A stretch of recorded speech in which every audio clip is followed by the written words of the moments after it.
Welcome to the Radically Transparent webinar. On today's webinar, we're going to be getting radically transparent, if you will, and answering the question, is field marketing dead?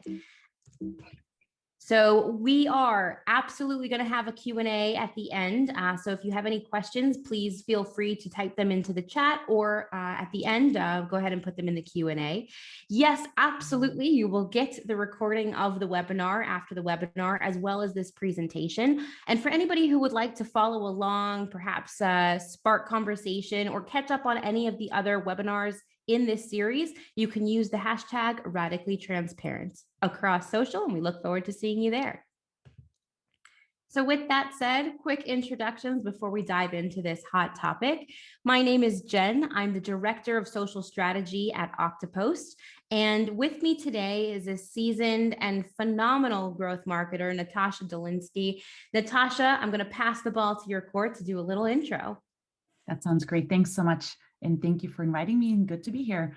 I run the growth marketing team at Clari, and I own both the digital aspect of our demand generation engine as well as the field marketing virtual events.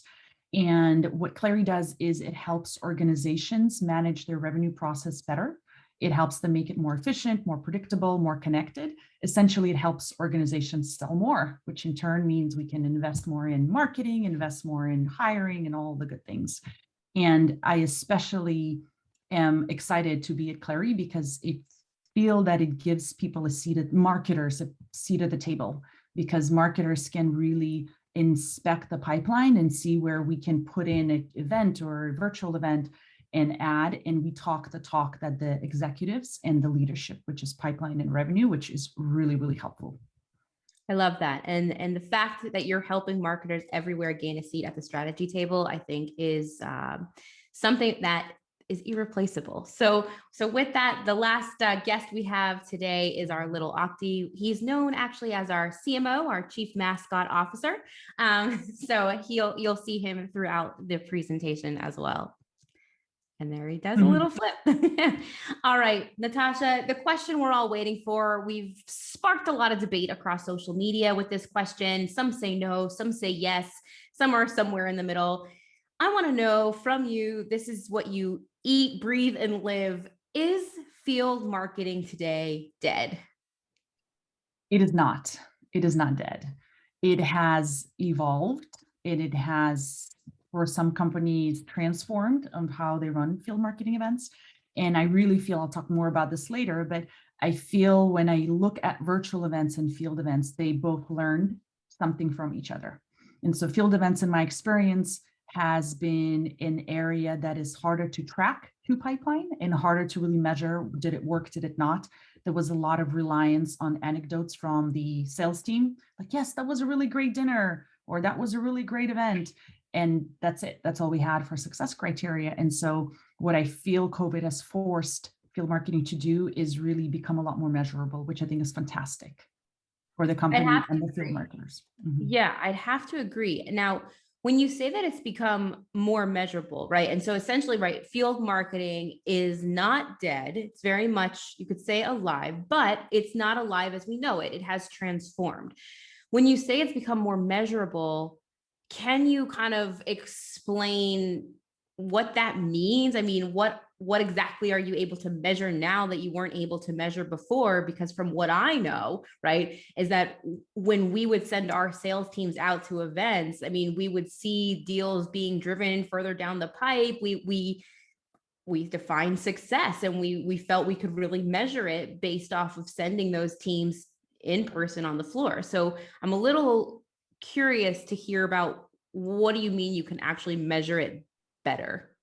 Yep, that's a really, really great question. And I've had a hand in or managed field marketing teams at two companies. So my experience is based on that.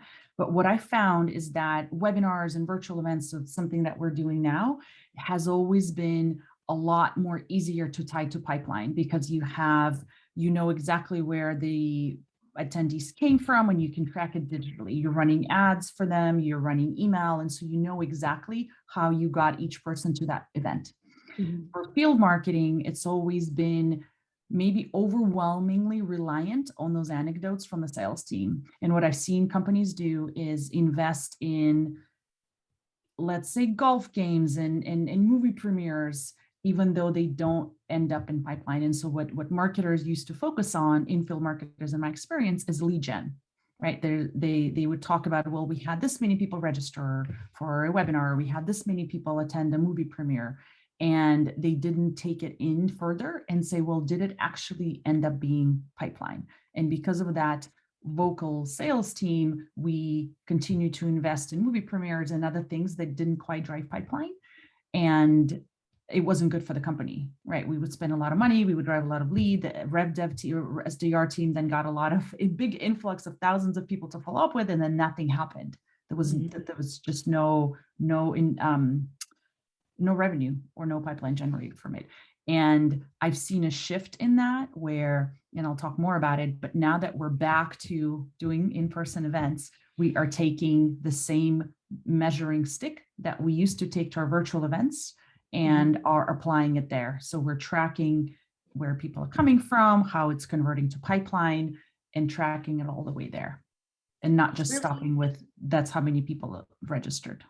Yeah, it's really interesting that you say that, and I know we're going to touch on it later on. So everybody hold that thought, because it's an interesting point. Now, you mentioned something. What you're doing now is you're kind of, as in-person events are coming back, you're taking a look at them, you're analyzing them, you're running through them.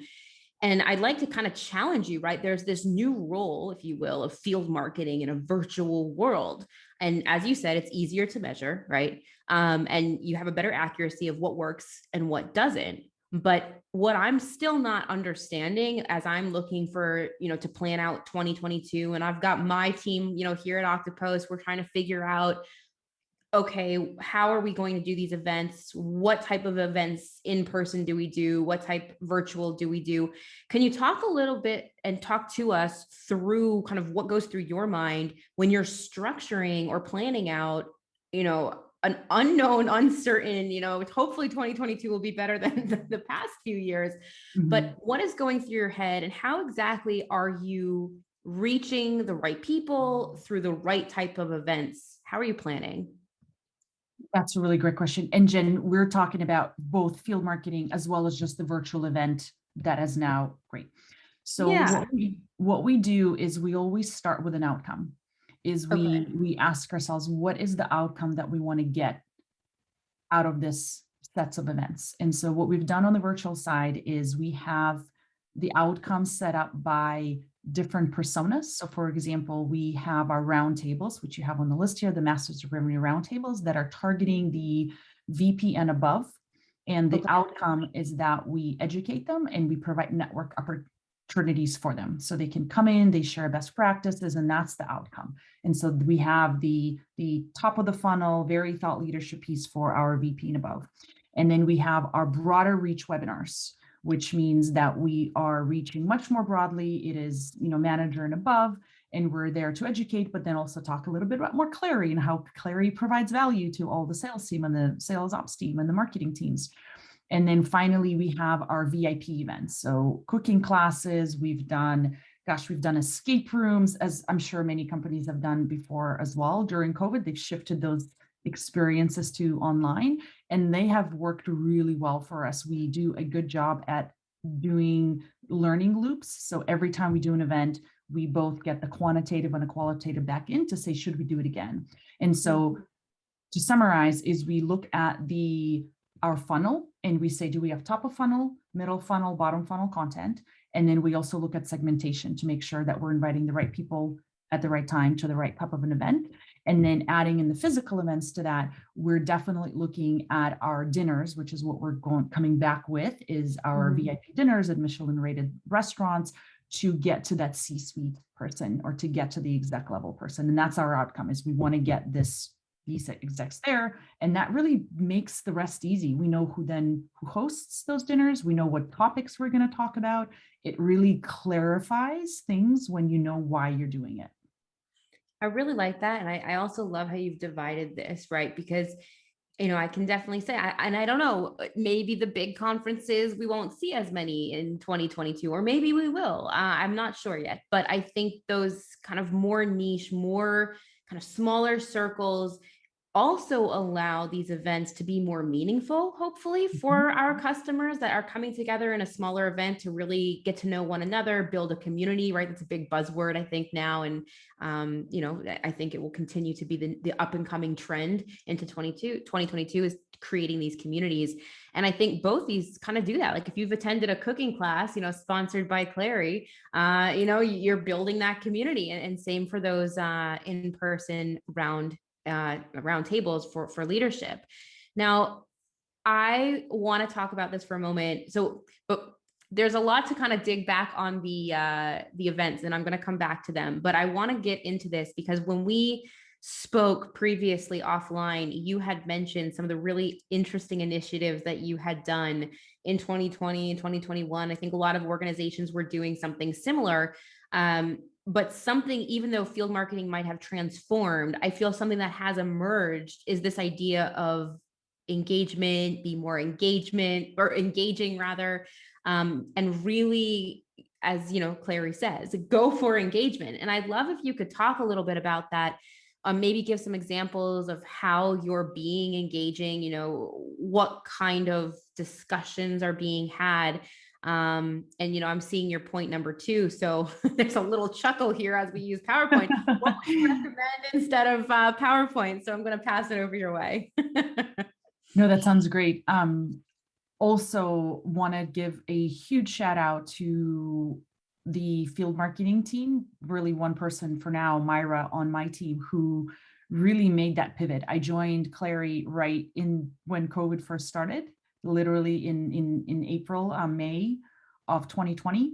And Myra, who used to run field events, she almost single-handedly took all the knowledge, all the expertise about creating an intimate and engaging event and transition to virtual events. So for virtual events, what we do is, you'll hear me talk about this a lot, is how do we get to our outcome? And so for virtual events, we look at how do we drive more people there or to register? How do we more drive people to attend?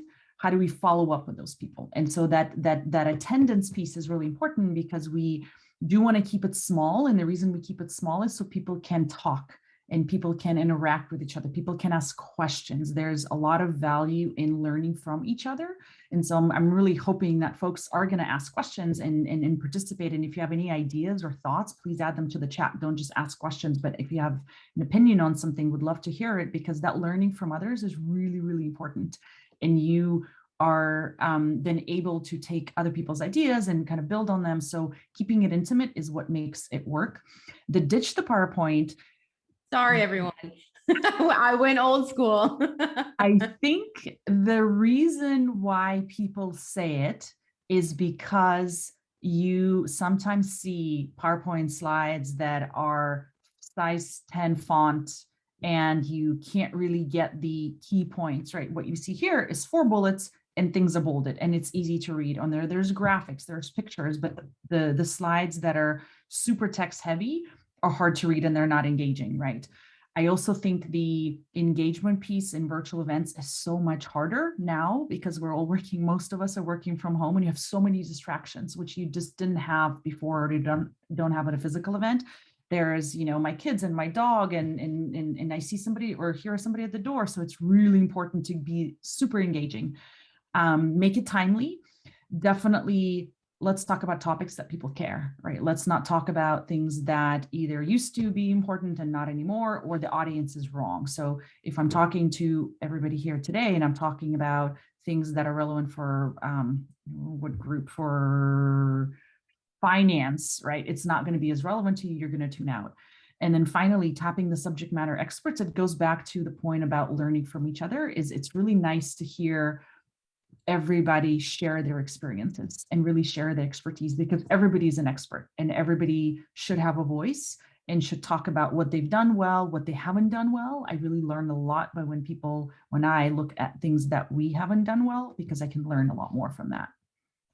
I find that really interesting. And I'd like to ask you, and this is maybe a curveball question, right? We'll get a little radically transparent. But so, Natasha, if we're listening in and, we want to kind of keep this conversation going, what are some of the communities you belong to as a growth marketer that might be relevant to get some of these ideas besides this webinar, right? Where can we go, or where should we be reading, or is there any groups to be a part of? Mhm. Yeah, I don't have I do a lot of organic talks. So I talk a lot with peers and just kind of one-to-one type of conversation. So I'm not part of any groups, but I do a lot of reading and I do a lot of these, oh, hey, what did you do? Or I saw you run this webinar, or I saw you do an event. I have a really great colleague, just an expert in field marketing from my previous company, just amazing ideas, both for trade shows and field events. And so I'll tap in her quite a bit. Mhm. And then we'll do a happy hour and just, again, very organically, we'll end up talking. So that's how I get a lot of information. And then a lot of reading, a lot of research. I sign up for a lot of newsletters and emails from different vendors. So I can kind of choose what I read, what I don't read. And then books as well, although I do read more articles, and really just hearing what other people say. So the person on my team, Myra, that I mentioned, if she has any ideas, a lot of times we'll talk about it and I ask her, oh, great, how did you come up with that? And she'll say, oh, I talked to somebody else, right? So it's this network effect of conversations that happen. It is my personal goal to belong to more of the community talks and to do more of a more what's a good word, not official but a more structured approach to learning from others. Right now it's a lot of one-on-one conversations. Thank you for Not a sharing good that. answer, I know. It's okay, mix up for my PowerPoint. It's totally fine. But it's helpful, I think, because as we all, right, I think marketers, we've got to stick together. So we want to know where everybody is, that we can tap into each other's network. And I hope everybody who's, listening in today, that that we are part of your community. You can always reach out to us to tap into that. I want to kind of move things forward and kind of get back to some of the points that we had spoken about earlier, because I have a few kind of heated questions inside of me that I'd like to ask, with a few things to keep in mind as we do plan for 2022, as we do look at, virtual events and in-person events, right? So the one thing that comes to mind, and I know we did chat about it offline, was this idea of like this fear, if you will, maybe what's keeping us up at night, of as we're planning these events in uncertainty, we want to make sure we're not losing money and we're not losing pipeline. But to me, that sounds kind of impossible, because everything we're about to do, right, you need to put money down. And as we spoke about before, we can really measure and understand how to drive that pipeline. So can you kind of just give us a view into what Clari is doing, some ideas you have, how you're building contingency plans, your field marketing playbook, or if it's changed, right, to event marketing? Just help us, help us, point us in the right direction, and how can we, better prepare for the unknown? Mhm. There is no easy answer, as you might guess, especially with contingency plans when it comes to the cost. So I'll talk about both the pipeline impact. And so if we had depended on an event or a set of events to generate, 100 opportunities, 50 opportunities, and that event does not happen, what do we do? And that's when, a little Clari mention is that's where I go to Clari and I take a look at what the pipeline looks like so I can fill in those gaps within my virtual programs or my paid advertising programs. But there's the pipeline, which is really, really the key one. But then there's also cost, right? If I spent money on an event I didn't do, that means that is the sunk cost and I can't leverage that money to do anything else. And so we had a couple of very expensive lessons where we did have those sunk costs. Unfortunately, that's not up to our control, right? And so the decisions we make is if we want to book a Michelin rated restaurant that does not have a cancellation policy, you pay up front and you don't get the money back. Do we do that and do we risk it? Or do we go to a non-Michelin rated restaurant and get our money back, but then it's not maybe as much of a draw for a VP level and above person, right? So it's always those trade-offs that we have to do. And what we've been doing is with these dinners, what we talk about is if we were to cancel, can we move the dates or can we give gift cards? And we basically make that part of the negotiation as we sign up for them, because what we've done with all of our restaurants that we did book, not hotels, because those are not refundable, but the restaurants, is we're able to then do a meeting maker where you say, hey, if you meet with us, you get a X dollar gift card to this 3-star Michelin rated restaurant. So they still get the experience. And we've basically pivoted it is meet with us to still have that really impactful conversation. You were going to have a dinner, but then you get to go to dinner at completely your own time. You can bring your partner, you can bring, whomever else you want. And so it's actually been okay. And people haven't necessarily been disappointed that they didn't have to go to that dinner or didn't get to go to that dinner. So thinking, if we were to cancel, can we get the money back? Can we shift that spend somewhere else? And how to fit that pipeline gap or meet that. So I'll talk about that. And then your bullet about being intentional about the events you attend, it kind of has to do with that, is if we are really good at knowing why we're doing an event, that we can pivot a little bit easier, because we can, once again, either shift the people's attention to something else and just provide those people with something else. Because a lot of times people are not in it just for the food, right? For dinners or for the experience. They truly are interested in the product you're selling and in the solution you have. So it's making sure you're targeting those people who are not just there for the, for the free steak or whatnot. Getting inspired by others. I'm such an advocate from learning from others and really looking at best practices and not reinventing the wheel. So there's a lot of great ideas out there.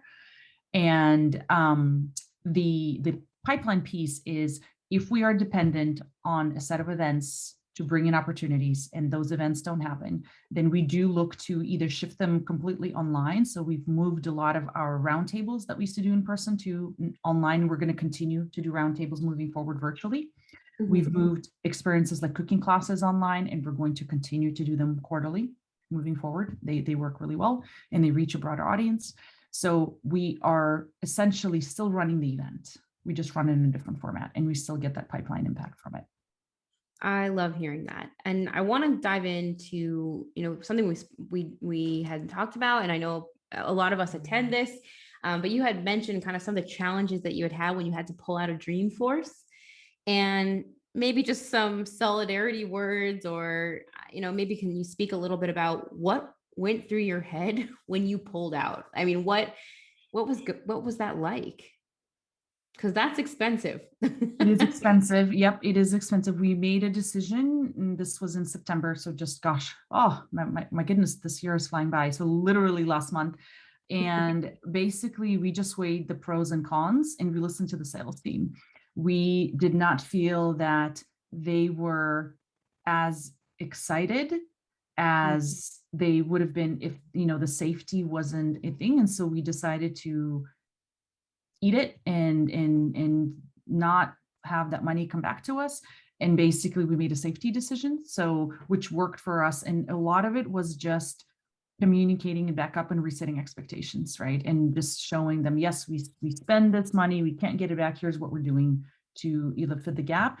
And then I'm super lucky to be at Clari, because the leadership, both marketing leadership and all the way up, is really understanding about just that's just life. Sometimes you will literally lose money and you don't have a contingency plan, and that's just life, and you need to move on from it and just learn to maybe do things differently. However, with a lot of these situations, like I said earlier, is you don't have a choice, right? If you want to be Dreamforce, you have to be in San Francisco. If you're being in San Francisco, you have to book hotels, and hotels are not refundable. So that's just, it's out of your control. And instead of dwelling on that, we just say, yep, it's a lesson, but also it's just reality. That's just what happens. So I love the onwards and upwards, which leads me to my next question for you, right? Field events, we talked about virtual events. So I want to know from you, right? Field events versus virtual events, 2022 planning, thoughts, which one should we be investing in? Which one should we be focusing in on? Good question. And it is not a versus, it is an and. We are doing, yep, it's not an or, it is and. We are investing heavily in both field events. I see a question in here, event marketing, field marketing. I think, to me, the nomenclature depends on the company you're at. The biggest the biggest thing that I have about whatever they're called, virtual events or I'm sorry, physical events or in-person events or field events, is why are you doing them? And is it bringing in pipeline for the sales team? That's really it. It doesn't matter what you call them. But if you set it up in such a way, which we are for both field and virtual, then that's what matters to the execs. That's what matters to the rest of the company. And the reason we're doing both is because they serve a different purpose, right? There's, I talked a little bit about earlier about how we use our field events and all the events we're planning in the Q1 and Q2 is really to get to that exec level and VP plus. And that's why we're doing physical events. We're trying to expand regionally. We want to make sure that each sales team and region has an event that they can invite their customers and prospects. That we do that a lot as well, as we put them in the same room. So basically we don't have to do any of the selling because our happy customers do it for us. And that's the outcome we're trying to get out of physical events and in-person events. And then our virtual events, I talked about our funnel. So we have top of funnel, middle funnel, bottom funnel, and we have different audiences in the topics, the relevancy that exists for each of the audiences. And we're going to do both, and we're going to measure. We're very good about setting our KPIs up front. So we know exactly why we're doing it, and we know exactly what success means. Right? I get this question a lot is, well, did it work? And what does that mean? You got 10 people there, did it work? Well, it depends. Let's take a look at the pipeline impact. We always come back to that. Is if it worked, it means that we generated good conversations and we now have opportunities within these accounts, right? Or we were able to build a better relationship with a customer. And so we're going to continue to measure it. And what I like to do is I do annual planning because I ask for budget that way. But then within that, and Clari once again does a really good job at the leadership, is I get a bunch of money, and how I spend it quarter to quarter, month to month is completely up to me. So every month and every event, we track it. And if it worked, we'll do it again. And if it didn't, we won't do it again. So it's this constant lever pulling to make sure that we continue to invest in things that work and we don't do the things that don't. But we are doing both field and virtual because they have a place at the table. And that, it kind of comes full circle, right? We said in the beginning that kind of this whole transformative experience with moving what we've known as field to virtual, or whether it's in person or online, helps us to gain that seat at the strategy table. And I think that is so important, right? For so long, marketers have been on their island. The organization is always wondering what is going on marketer's island. And we've always had to communicate quite well, with the rest of the organization, what we're doing to prove our value. And I think what you've just shared is how much these virtual events, when coupled correctly with the right field events, can do that, and people can start to see the impact and see the value. We no longer have to kind of crawl our way into the strategy room, and we've earned our seat. So with that, I see Daniel Herron, who is a participant, or a panel, or I just say a guest on our webinar. He has invited everybody to connect with him, Daniel Herron, on LinkedIn. He has some groups for event marketers, field marketers that he would like to recommend. So feel free to ping him as well. And I'm just seeing some in the Q&A box. Let's see. I think, okay, we had answered that question earlier. So we're there into the Q&A. Natasha, on your side, are you seeing any questions coming in that we didn't get to? Yeah, we talked, I think, Peter, we answered the field marketing, really in-person event marketing. I think it matters less what you call it. Just call it the same thing so people don't get confused. It's all about the outcome that you're looking to get out of it, and those KPIs and the success measures. And then the ROI, Daniel, that's exactly right. It is pipeline. So what I look at is pipeline to spend, is if I spend $1, how many dollars do I generate in pipeline? And what I don't do is I don't always measure channel by channel, or compare, not measure. I do measure channel by channel. I don't compare them, because just because something is less ROI of pipe gen to spend doesn't mean it's a bad thing, because some channels are more top funnel. So I need to let it a quarter or two. So we are a B2B company. Our sales cycle can be anywhere from 1 month to 9 months. And so what I don't want to do is run an event, look at it a month later and say, oh, there's no pipe generation from it, I'm not going to do it again. So I do give it time. But yes, it's ROI is measured by pipeline. And then webinar fatigue, any ideas? Ooh. Great question, Paula. We've definitely, so I've done virtual events for, gosh, a really long time. And, 7 years ago, attendance rate was at 50%. That was the baseline. Now 30% is what we see as a standard. And we're happy with that. And we are trying to create more engagement. So Myra on the team, again, she's looking at every step in the journey is how do you get more people to register? How do you get more people to attend? How do you get more people to then engage post the event? We try to make them shorter. So we have shortened it. We're playing around even doing 20-minute events. We have definitely tried giveaways. That works so. And then we really do a lot of work around segmentation. And so if we feel that if we have the right topic in front of the right person, they will show up and they will engage. Register for organized virtual, but attendance rate. Yep. So whoever made the comment about the attendance, I think it's just the reality, similar to email performance metrics. We used to have a baseline of, let's say, 20% open rate and 20% click rate. And now we're lucky if we get 10 and 7 for both. So it is a little bit of resetting our expectations of what the new baseline and what the new reality is.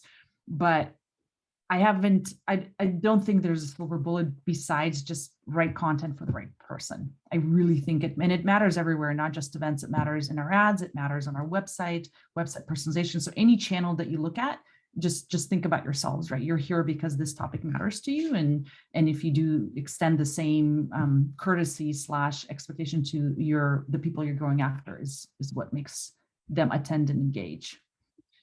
Peter, multi-touch attribution. Yes, not now, but we will be. We just, I have just a rock star marketing operations person who just signed up Open Prize. We're going to use that tool to measure influence pipeline. And essentially what we'll do is what Clari does is anybody who is on the buyer committee, it automatically adds those people to the opportunity record. And what we're going to able to do is look at that opportunity record and look at the 1, the 5, the 10 people, however many people are part of that buying committee. Look at every touch that they've had, whether it's the first touch or middle touch or last touch. We'll be able to measure them, aggregate them, and take a look at what's working and what's driving our opportunities. All right. I think we've hit all the questions for today.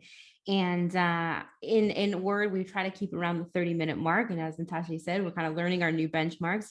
But with that said, if you do have any additional questions or you'd like to continue the conversation, you are always welcome to reach out to myself, to Natasha. You can find us on LinkedIn. You can reach us via email. As I mentioned in the beginning of the webinar, everybody who attended will get a copy of this presentation. So we've included our emails and links to our social. And we've also gone ahead and put some nice resources here for anybody who is looking, at the new role of field marketing, what B2B event marketing, and why you should still consider it. We've popped in a great Forrester study about the predictable growth with revenue operations and intelligence platforms. And we encourage you all to take a look, and we look forward to seeing you as part of our community and wishing you all much success in your virtual, in-person, online events and a fruitful revenue to close out 2021 and hopefully begin 2022. So thank you all for joining us. Thank you so much. Thanks, Jen.